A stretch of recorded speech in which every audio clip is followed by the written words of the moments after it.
Bien, les origines de cette affaire, tout d'abord, résident dans le fait que mon père, magistrat à la carrière fulgurante grâce au piston dont il a bénéficié de la part de ma famille, et qui en août 2002 a cru très malin de publier sur Internet, de faire publier sur Internet des photos porno de sa deuxième femme, qui est une ex-prostituée qui s'est fait épouser sur un chantage.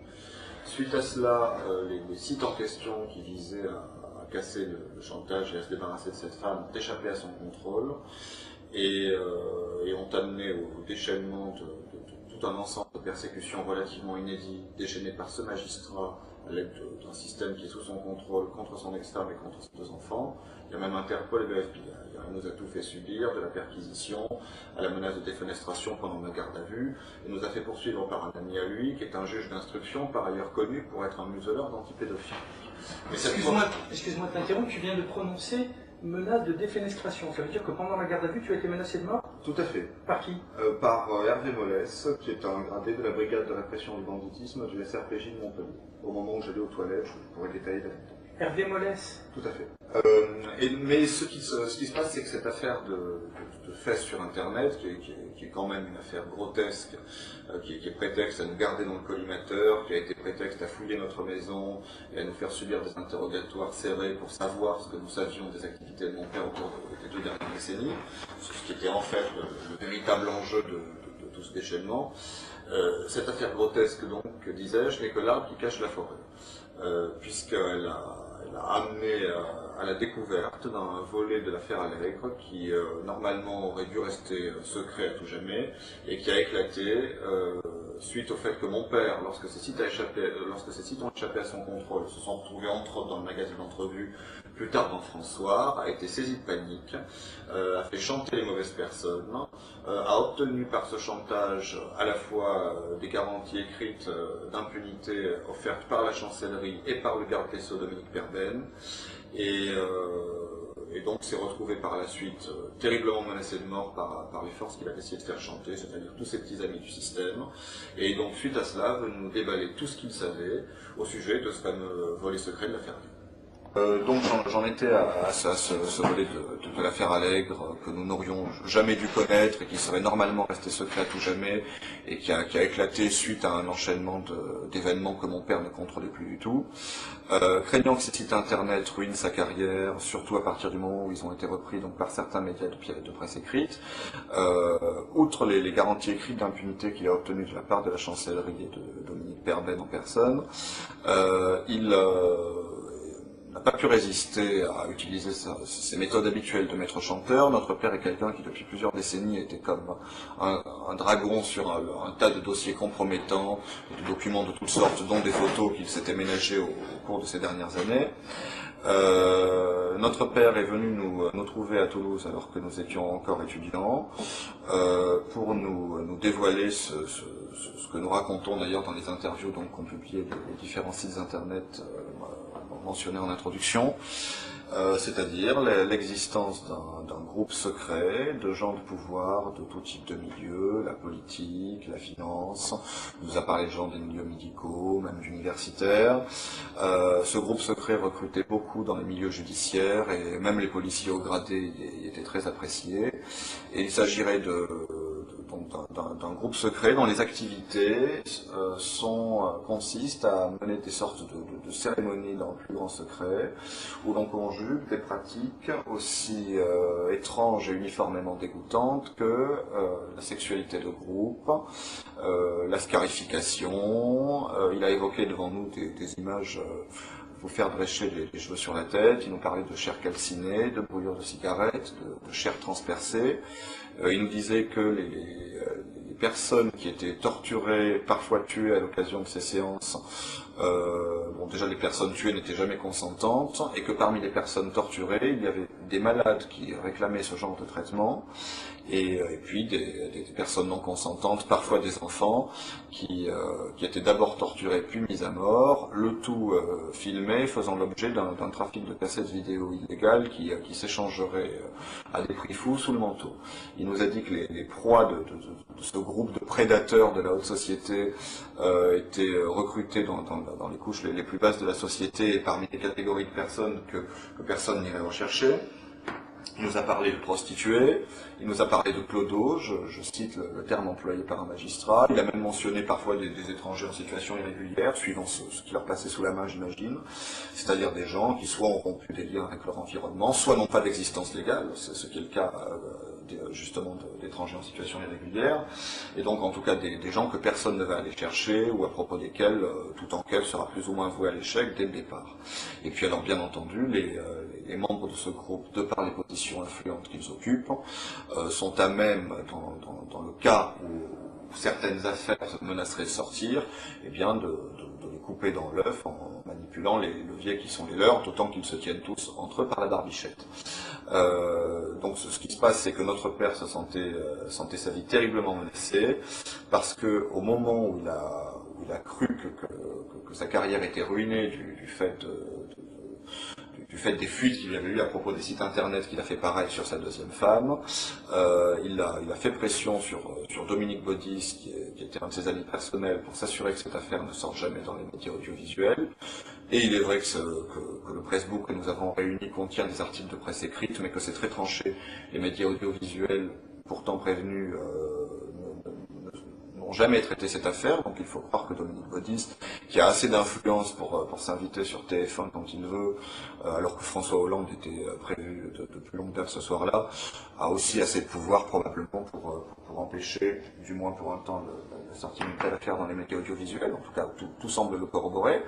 Et donc notre père nous a indiqué être allé voir Dominique Baudis, encore à Toulouse, comme quoi tous nous sur Toulouse, dans cette affaire, un week-end, pour exercer sur lui des pressions, afin d'obtenir que les médias audiovisuels ne couvrent pas cette affaire, ce qui fut fait. Simplement, le problème, c'est que le chantage est une arme qui est à double tranchant, et que autant la manipulation déraisonnable de cette arme a permis à notre père d'obtenir dans un premier temps tout ce qu'il voulait, le non-traitement par les médias audiovisuels, le non-relayement de cette information, et puis les garanties écrites de la chancellerie, autant après l'avoir rassuré de cette manière et avoir attendu que les choses se tassent un petit peu, il semble que ce chantage très déraisonnable l'ait mené à sa perte et l'ait mené à sa mort.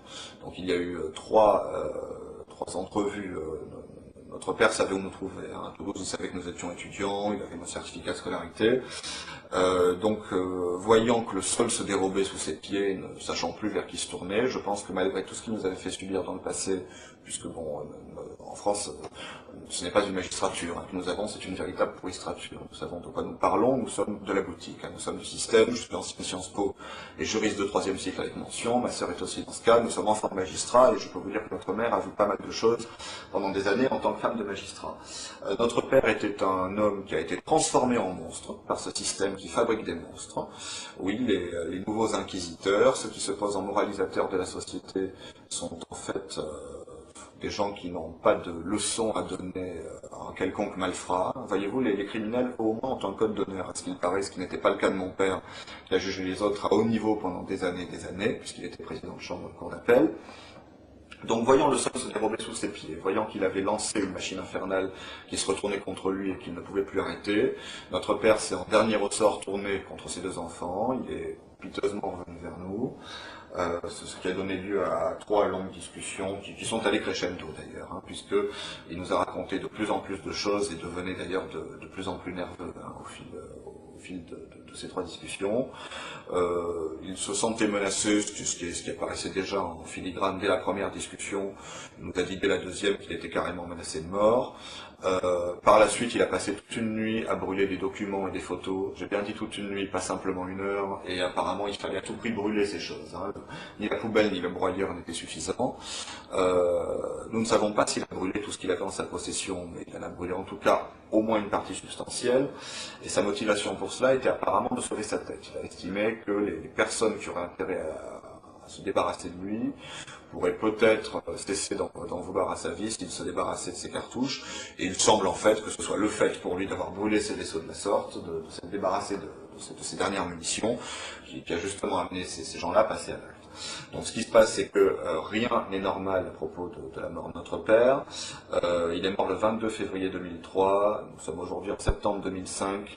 Depuis tout ce temps-là, nous n'avons cessé de remuer ciel et terre pour savoir la vérité sur la mort de papa. Elle est indéterminée et indéterminable. L'acte de décès ne mentionne aucune cause du décès, ni l'intervention d'aucun médecin. On dit simplement qu'une personne qui travaille dans une entreprise de pompes funèbres a constaté qu'il était mort, on l'a aussitôt mis en boîte et au feu. Nous n'avons jamais été prévenus de la mort de notre père, nous l'avons appris que par la suite, alors qu'il était trop tard pour... Sa deuxième femme nous l'a délibérément caché. Nous l'avons appris que par la suite, alors qu'il était trop tard pour assister aux obsèques, il a été incinéré en toute hâte le jour même des obsèques, hors de l'observation des règles légales et réglementaires qui doivent présider à la crémation d'un corps, qui vise justement à faire en sorte d'éviter que l'on se débarrasse d'un cadavre suspect.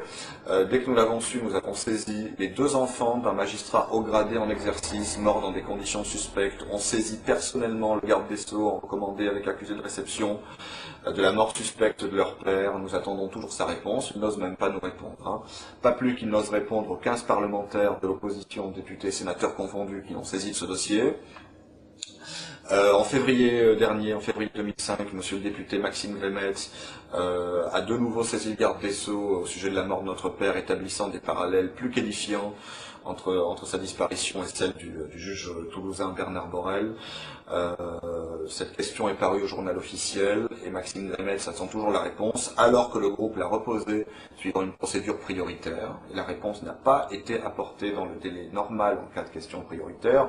Faut-il s'en étonner? Rien n'est normal dans cette affaire. Et j'ajouterai que notre père nous a donné toutes sortes de détails qui sont tout à fait vérifiables et qui sont repris plus en détail dans les interviews écrites qui sont parues sur Internet, donc à propos de ces soirées, à propos des personnes participants.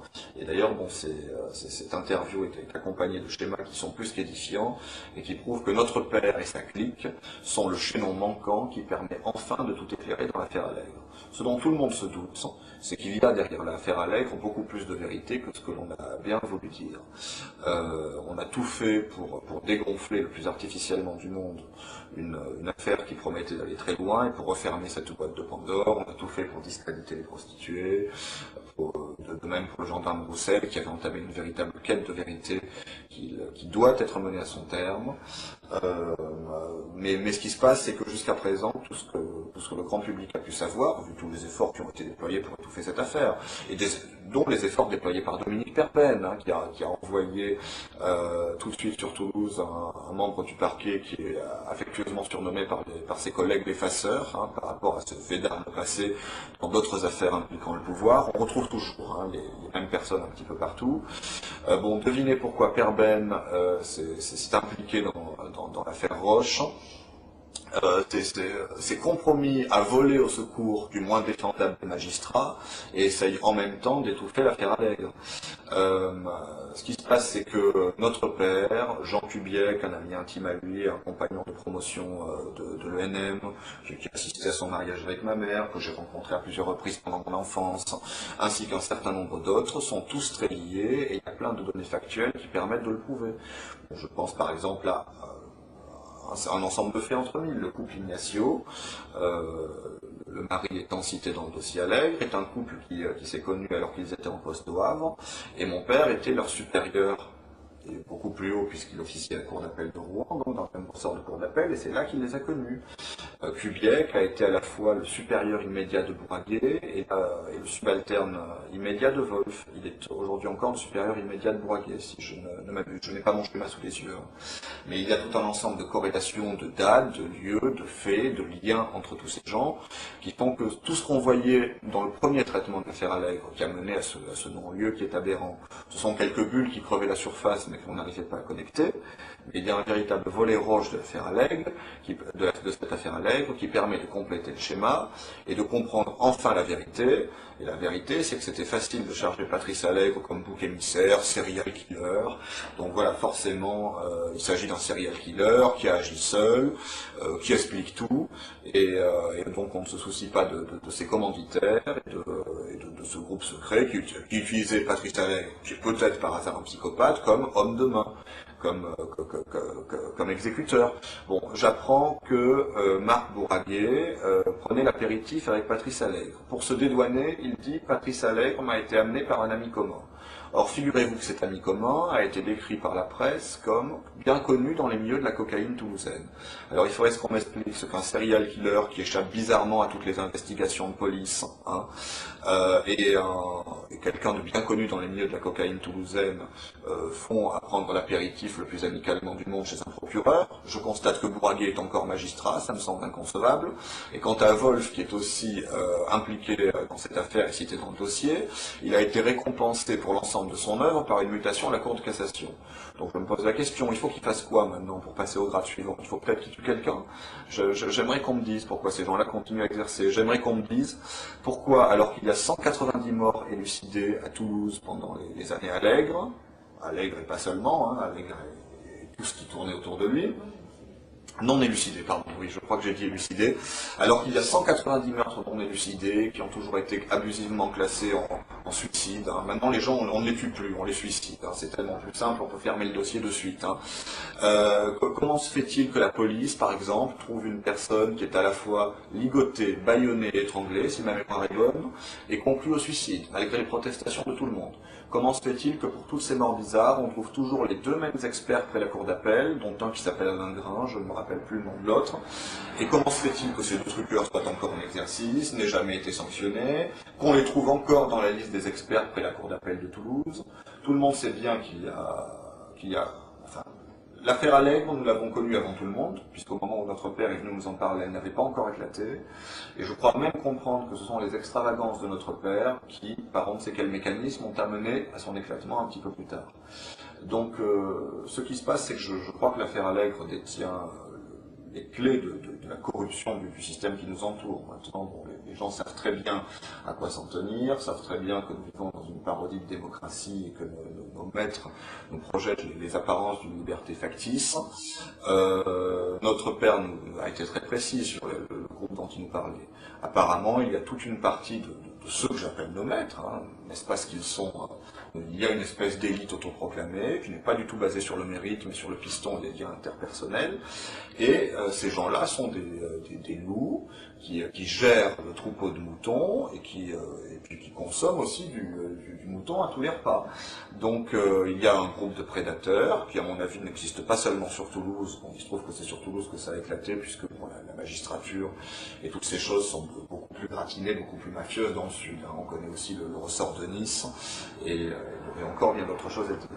Mais le peuple doit être conscient qu'on le trompe, que sa pseudo-élite autoproclamée qui le trompe depuis beaucoup trop longtemps est en fait un ramassis d'opportunistes, d'arrivistes, qui nous ont réduits en esclavage sans qu'on s'en aperçoive, qui ont pris le contrôle de nos vies et qui donc estiment pouvoir exercer une prédation sur le troupeau, pouvoir transgresser toutes les lois, y compris celles de la morale et de la décence la plus basique, alors qu'ils sont eux-mêmes chargés de les faire respecter et eux-mêmes payés pour nous les faire respecter. Et donc, bon, c'était très clair, notre père nous a parlé d'une sorte de secte, donc, derrière lequel il y avait d'ailleurs une sorte de corpus idéologique. Qu'est-ce qu'on raconte? Donc, comment fonctionne cette secte? On approche les gens qui ont de la puissance. Hein. Si on n'a pas de pouvoir, on n'est pas intéressant, on reste dans la piétaille. On reste dans le troupeau. Alors à partir du moment où quelqu'un a du pouvoir, où il peut servir, où on est bien entre soi, on songe éventuellement à le recruter. Du moment qu'on a décelé chez lui, bien entendu, la corruption morale qui fait de lui un membre propice. On ne veut surtout pas recruter quelqu'un qui pourrait faire éclater le groupe ou qui pourrait dénoncer ce à quoi il a assisté. Donc on recrute des gens qui semblent intéressants et chez lesquels on a décelé cette espèce de vocation que je qualifierais de diabolique, de participation à ces activités.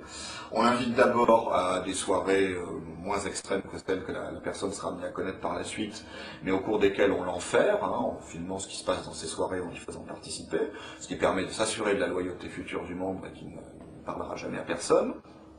Puis ensuite on passe à des choses de plus en plus sérieuses, et la morale, si j'ose dire, l'idéologie qui sous-tend ce groupe, et qui est très grave hein, par rapport à ce qu'il révèle sur le fonctionnement réel de notre société, on raconte aux membres de ce groupe qu'en quelque sorte, toutes les règles qu'on leur a mis en tête depuis le début, que ce soit à l'école, dans la société, etc., sont des limitations à leur liberté, réalité qui les empêche d'atteindre la quintessence du genre humain, et qu'il faut donc rejeter toutes les règles, à commencer par les lois, par la morale, par la décence, et qu'il y a nécessité de transgresser ces règles, de violer parfois littéralement tous les tabous pour faire sauter des sortes de verrous que l'on mettrait dans nos têtes depuis l'enfance.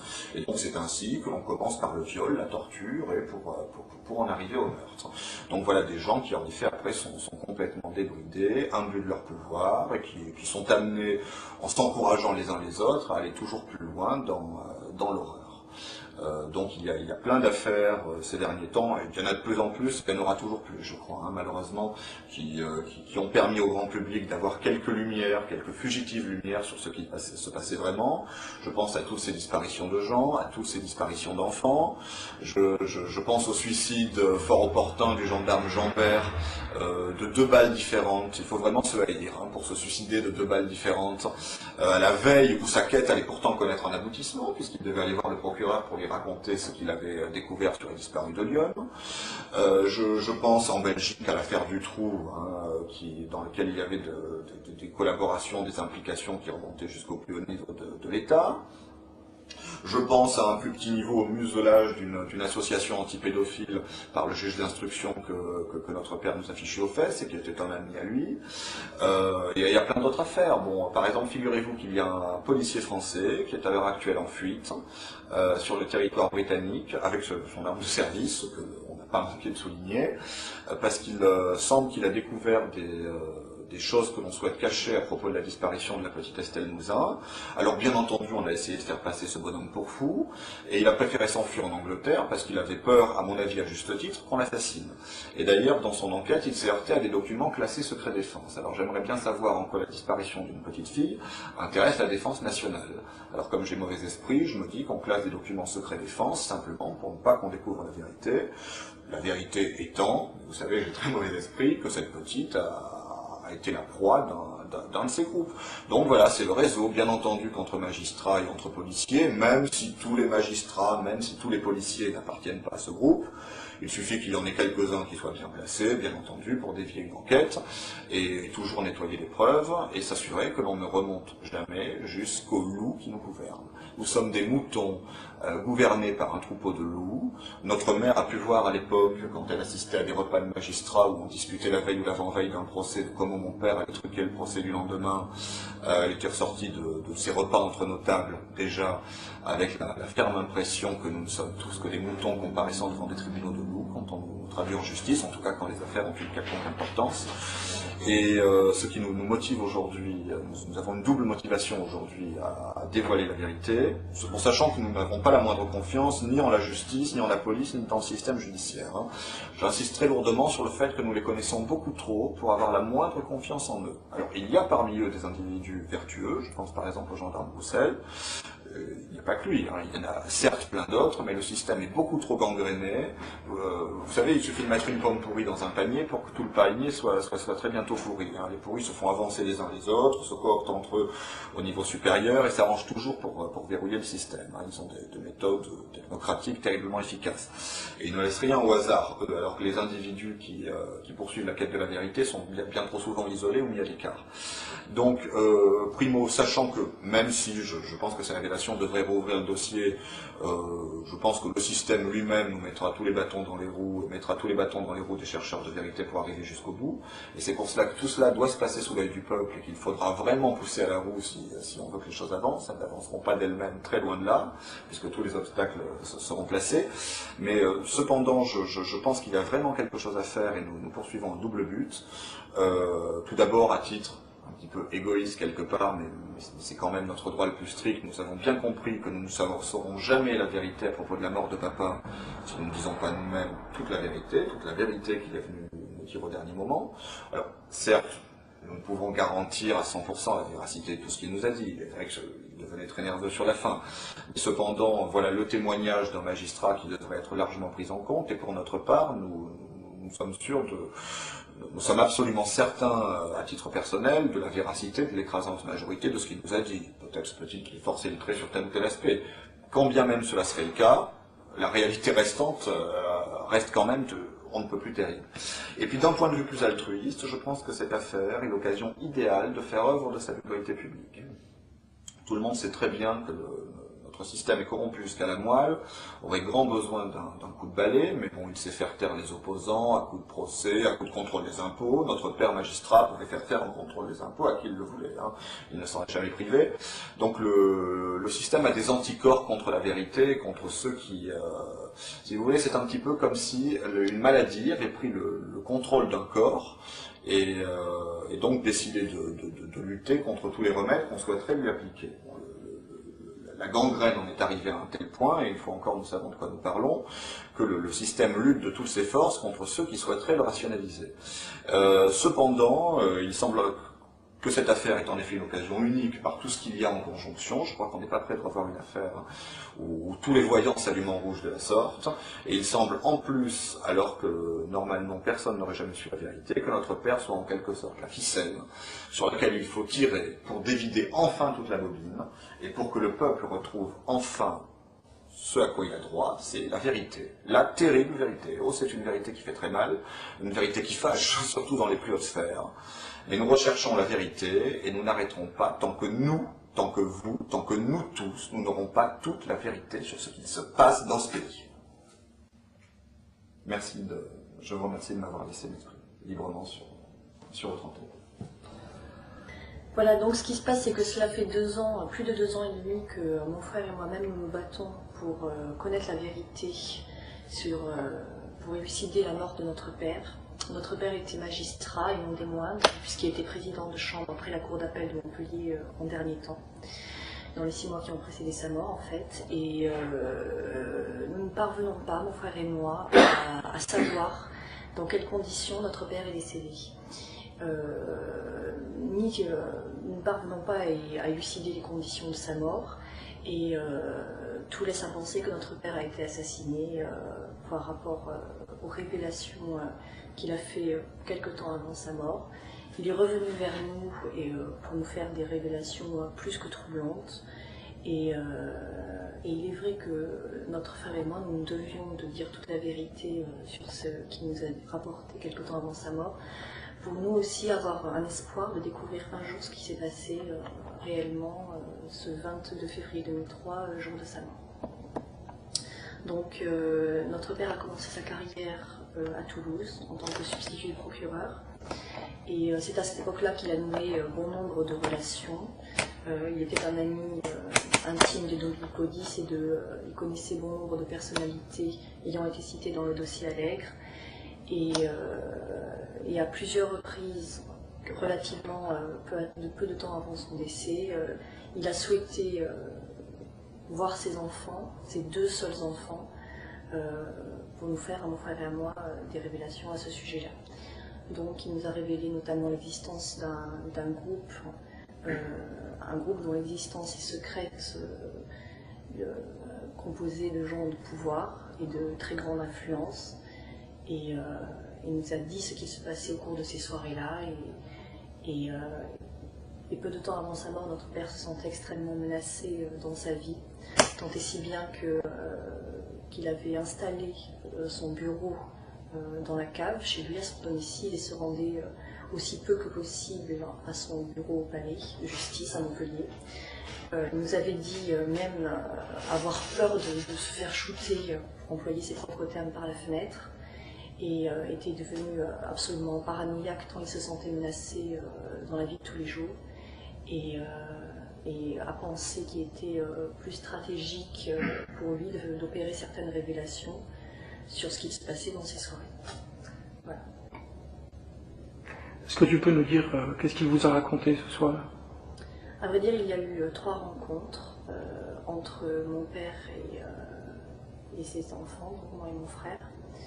Et il nous a donné de nombreux éléments qui donnent la chair de poule et qui font froid dans le dos lorsqu'on les entend. Il nous a notamment parlé de sortes de cérémonies et d'une philosophie qui est diffusée dans ce genre de groupe. Une philosophie qui consiste dans le dépassement des limites humaines. Et il nous a raconté comment ce groupe se livrent à des activités criminelles et vraiment, c'est vrai que rien que d'en parler, ça donne la chair de poule et vraiment... disons que notre père, en faisant ces révélations, a soulevé le voile de quelque chose de terrifiant et il est décédé en février 2003, relativement peu de temps avant que l'affaire Allègre n'éclate au grand jour dans les médias. Depuis que cette affaire a éclaté, bon nombre de personnes ont tenté de discréditer cette affaire et ont discrédité les gens qui souhaitaient faire avancer la vérité. Mais tout le monde sait très bien qu'il y a beaucoup de choses bien réelles derrière cette affaire et c'est ce que notre père nous a dit quelque temps avant sa mort est plus que troublant. Et cette mort est inexpliquée encore à ce jour. Et nous, ça fait 2 ans et demi qu'on se bat pour savoir la vérité. Cela fait également plus de 2 ans que l'on a saisi personnellement par lettre ouverte le garde des Sceaux Dominique Perben de la mort de ce magistrat haut gradé en exercice. Et cela fait plus de 2 ans qu'il ne nous a pas répondu et jamais il ne nous sera répondu. Il y a aussi des parlementaires, députés, sénateurs confondus d'opposition qui ont questionné le garde des Sceaux pour savoir quelle analyse ils portaient sur ce dossier et qu'est-ce qu'ils avaient à dire concernant la mort d'un magistrat en exercice. Bon, le décès d'un magistrat en exercice, ce n'est quand même pas courant, notre père avait à peine 60 ans. Et ça a toujours été l'inertie la plus totale en face. Ce groupe est composé de gens d'influence et qui se protègent entre eux. On ne peut pas y rentrer comme ça n'importe comment, il faut avoir un certain statut pour accéder à ce genre de soirée. Et ce qui s'y passe, pour vous donner une description rapide, c'est qu'il y a toutes sortes de personnes qui sont isolées dans la société et cela peut aller... il y a des clochards ou des gens auxquels personne ne s'intéresse, qui sont isolés de tout le monde et qui sont des victimes dans ce genre de soirée non consentantes. Et notre père nous a parlé notamment de détails terribles, d'images de chair transpercée, de gens brûlés avec des cigarettes et de viols et de films qui sont tournés et qui sont ensuite revendus à des sommes terribles, à des gens qui s'échangent sous le manteau. Voilà ce qui se passe à ce genre de soirée. Et tous ces gens d'influence se retrouvent au nom d'une philosophie qui viserait à dépasser les limites humaines. Dans quel intérêt? Dans quel but? Écoutez, je crois que la psychologie de ce genre de gens est très difficile à percer, mais je pense qu'une très grande perversité morale, une perversion, une grande corruption intérieure anime les gens de pouvoir qui sont dans ce groupe. Est-ce qu'il vous a parlé de sacrifices humains ou de rituels sataniques ou d'autres choses? Il nous a parlé effectivement de rites et comme je vous disais, de cette philosophie qui n'est pas sans rappeler certains rituels. Est-ce qu'il vous a dit qu'il avait assisté à des sacrifices humains? Notre père était un membre de ce groupe et avait assisté effectivement à ce genre de choses. Il a réalisé. C'est la raison pour laquelle il était à ce point-là terrifié et qu'il se sentait menacé dans sa vie. Parce qu'il savait beaucoup trop de choses sur beaucoup trop de gens qui participaient à ce genre de soirée et qu'il avait notamment de nombreux éléments à ce sujet-là. Est-ce qu'il avait lui-même participé, est-ce qu'il avait réalisé des sacrifices humains? Écoutez, vous savez, le témoignage de notre père, nous l'avons reçu, nous l'avons rapporté de la manière la plus exacte possible. Il nous a dit ce à quoi il avait assisté et ce qu'il avait vu.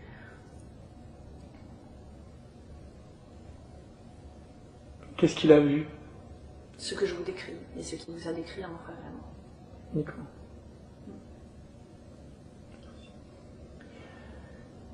Est-ce qu'il y a d'autres choses que tu aimerais dire? Non. Non, je pense que ça vient en complément de ce que mon frère a déjà dit. Qu'est-ce que tu attends des gens en général, des autorités, si jamais il y a des... C'est la vérité, tout simplement. C'est la vérité parce que nous savons pertinemment que notre père n'a pas connu une mort naturelle et ce que nous cherchons plus que tout, c'est la vérité sur la mort de papa. Elle nous est due. Il y a déjà sur le moment, lorsque notre père nous a révélé tout ça, j'ai perçu très durement. Ça c'est évident. Et je pense qu'aujourd'hui, le fait de le révéler publiquement peut réellement nous aider à découvrir la vérité. Et je pense que ce genre de choses, aussi graves soient-elles, doivent être connues du grand public. Et les gens doivent savoir ce qui se passe dans les coulisses de la société. Les gens doivent savoir ce que les gens de pouvoir et les gens d'influence que l'on dit respectables font de leur hobby. Et tout cela ne doit pas rester secret, doit être révélé au grand jour. Donc j'aspire à un grand souffle de vérité.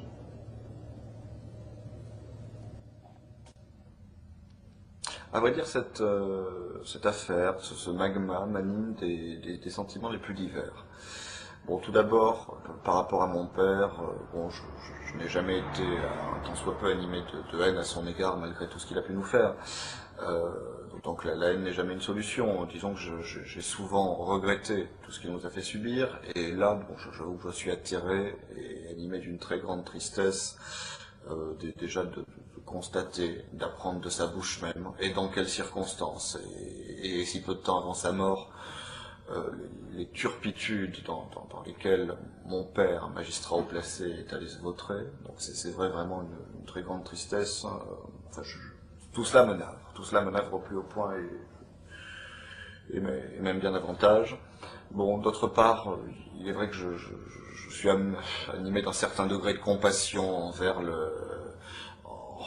son ambivalence dans les derniers temps, bon, après avoir été l'ennemi qu'il fut pour nous, et cela sans le moindre motif. Bon, il y avait chez lui un aspect, bon, derrière son cynisme, hein, il nous avait dit qu'il nous racontait ça aussi pour se ménager des assurances, hein, je cite.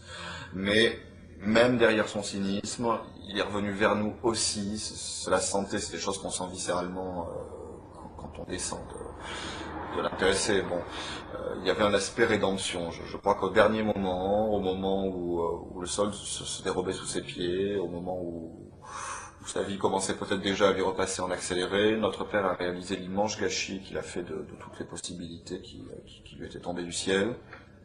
C'est quelqu'un qui a eu toutes les chances et qui a tout jeté avec le pied et qui s'est même donné de la peine, hein, pour faire du mal gratuitement aux autres. Je pense qu'au dernier moment, il a eu une mauvaise conscience terrible, peut-être une grande peur aussi de ce qu'il attendait au-delà de cette mort qu'il sentait approcher à grands pas.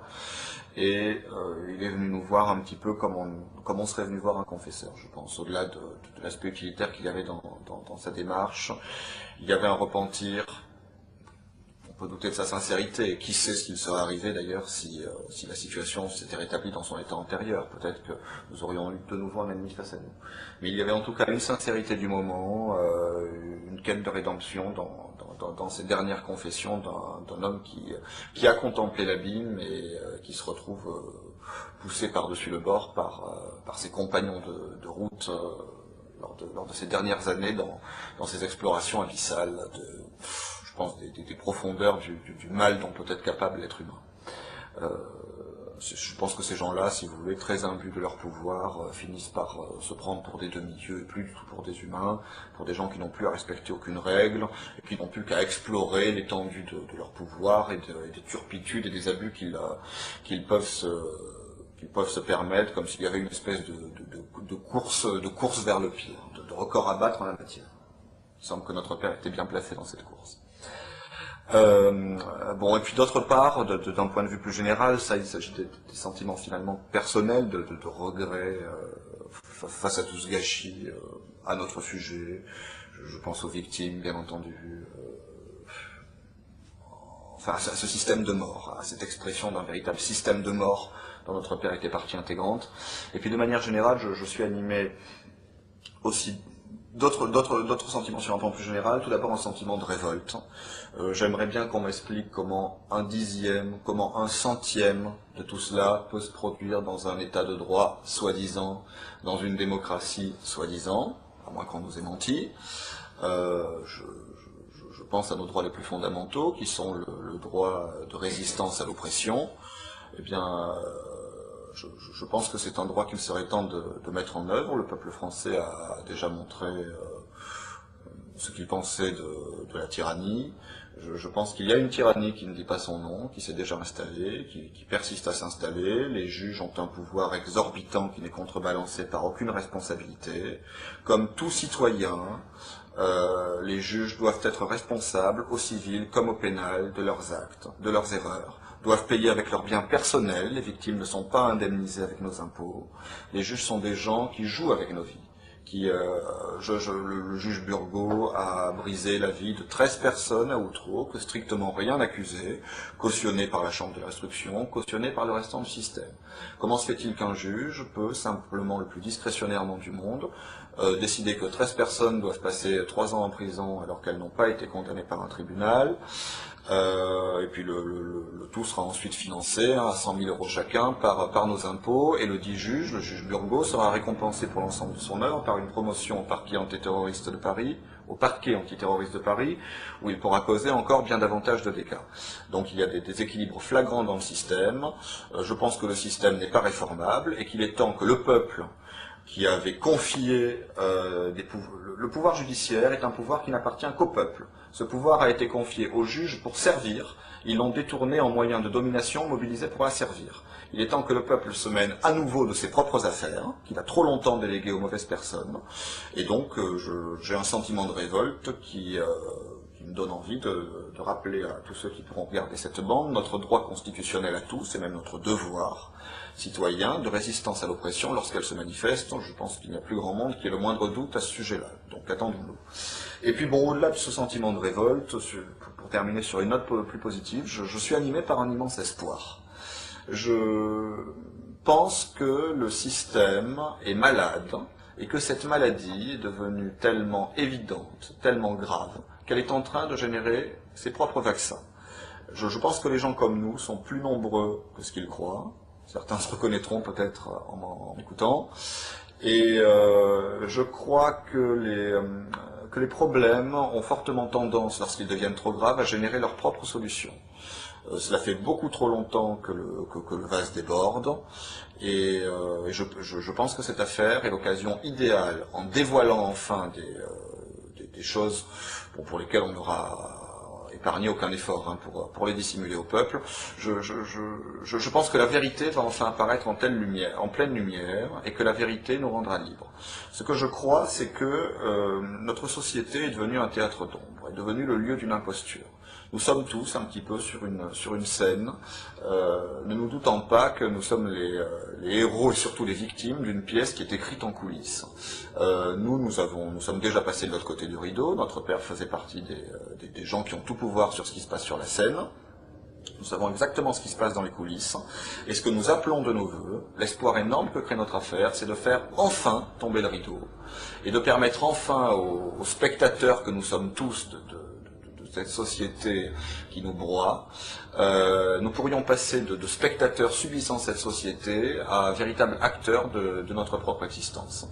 C'est le but de notre initiative. Nous souhaitons faire tomber le rideau, que tout le monde voit enfin ce qui se passe dans les coulisses. Et je peux vous dire que le spectacle, s'il est certes surréaliste, n'est pas beau du tout à voir, mais je pense qu'il est plus que temps de passer à autre chose, et que cette affaire crée cet espoir. Nous souhaitons être les porteurs de cet espoir. Et croyez bien que nous n'arrêterons jamais de poursuivre la vérité jusqu'à ce que nous l'ayons trouvée, jusqu'à ce que nous puissions enfin la faire connaître à tout le monde. Merci de votre attention. Christian Cotten, tu viens d'assister donc à cet enregistrement. Qu'est-ce que tu en penses? J'ai rencontré Charles Yann Roche il y a 1 an et demi.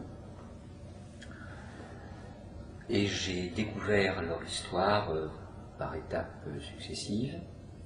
Je les ai écoutés plusieurs fois me raconter la même histoire, avec à chaque fois de nouveaux détails, des compléments d'information, des précisions. Je me suis posé la question de savoir quelle crédibilité est-ce que je peux accorder à leur discours. Pour le moment, après les avoir entendus, je crois, au moins 5 fois raconter leur histoire, à moi, devant d'autres personnes, pour le moment, je n'ai pas réussi à trouver dans leur discours, dans leur comportement, dans leurs attitudes, de failles qui me contraindraient à m'interroger sur la crédibilité de leurs propos. Je veux dire par là que ils me paraissent des gens sains d'esprit, vivants, réagissant comme toute personne, j'allais dire normalement constituée, ce qui ne veut pas dire grand-chose, mais comme toute personne confrontée à une situation de violence pourrait réagir, c'est-à-dire d'abord par beaucoup de souffrance, et puis lorsque la souffrance, les premières souffrances sont dépassées, par une volonté de savoir, par une volonté de faire savoir, par une forme de colère, de révolte, de rébellion, ce que Charles Louis a tout à fait bien exprimé tout à l'heure. Et donc j'en arrive à un endroit où je suis obligé de me dire eh bien oui, il y a de grandes chances que tout ce que ces deux jeunes nous racontent correspondent à des faits qui ont une forte probabilité de pouvoir être considérés comme réels. Ce qui évidemment me laisse au moins rêveur, au minimum, et pose un certain nombre de questions sur l'état du fonctionnement de notre société, et en particulier du système judiciaire. Parce que de quoi nous parle-t-il en résumé? Il nous parle de ce que certains vont peut-être qualifier de pratiques sataniques. Bon, je ne sais pas trop ce que ça veut dire, mais il semble que leur père, enfin non seulement il semble, mais cet homme leur a déclaré avoir participé à des cérémonies rituelles organisées, structurées, conduites par ce que Charles Louis appelle dans ses propos et dans l'interview notamment que nous avons publié des célébrants. On est donc dans un cadre qui se rapproche de pratiques entre guillemets religieuses, où j'imagine que des gens se regroupent pour vivre en commun une expérience collective, où il s'agirait d'expériences de sexe entre des individus, à 2, à 3, à 15, je ne sais pas, en tout cas des pratiques de sexualité de groupe. Bon, jusque-là, ma foi, une célébration rituelle et puis le fait de s'envoyer en l'air à plusieurs, je vois pas où est le problème. Là où il commence à y avoir un problème, c'est lorsque l'on commence à nous parler de torture, de sévices diverses pratiqués sur les participants, et puis surtout lorsque l'on commence à nous dire qu'un certain nombre de ces cérémonies se terminent par des morts. Qui sont ces morts? Il semblerait que ce soit des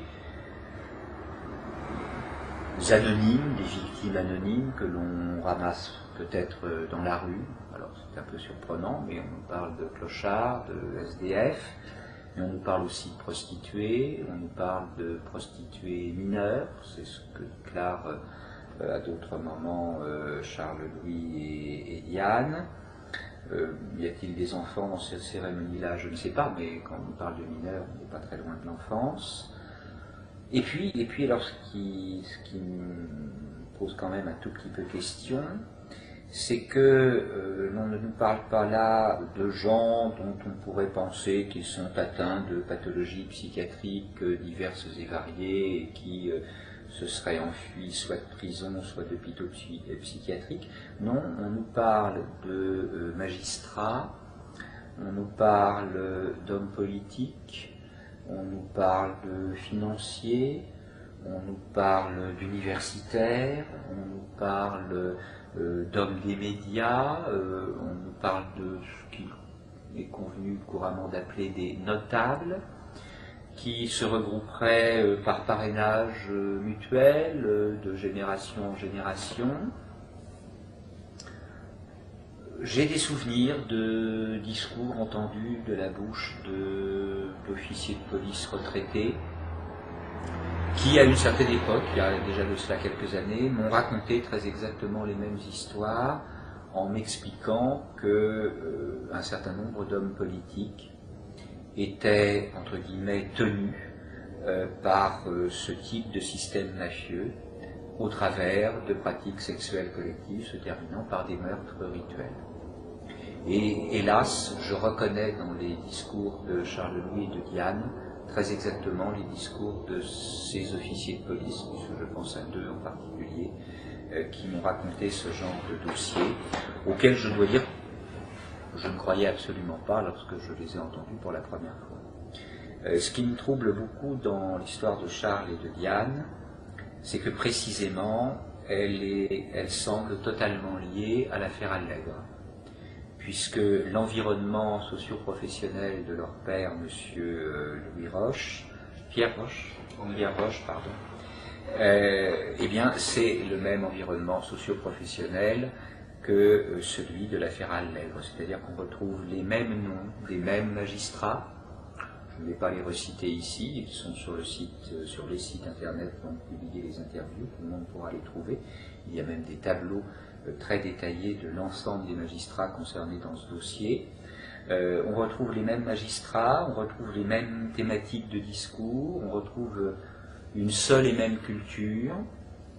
Faut-il rappeler que l'affaire Allègre, Toulouse, c'est pendant une dizaine d'années, sans que l'on puisse attribuer ces chiffres-là à un seul personnage, à savoir M. Allègre, mais Toulouse, c'est 190 meurtres non élucidés sur 10 ans, dont une grande partie ont été maquillés en faux suicides par à chaque fois les mêmes experts que l'on retrouve régulièrement et dont on peut se demander si précisément ils n'auraient pas eux-mêmes fait partie du groupe dont M.